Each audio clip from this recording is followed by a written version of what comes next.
おい、ペコラのさ、泣きをさ、こんな無料で見てええかよな。ペコラの涙はさ、レアなんやぞ。あ、やばいやばいやばいやばい。もうこいつ手紙持ってくる。もう泣くの我慢してるから声ちっちゃいよ、こい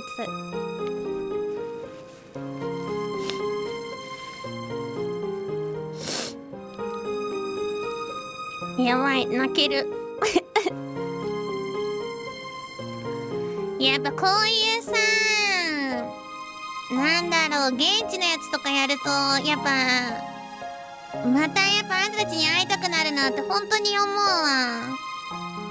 まあ、いつも配信で会ってはいるものの、マジホロライブに入れてよかったなって思うわ、あんたたちに出会えて。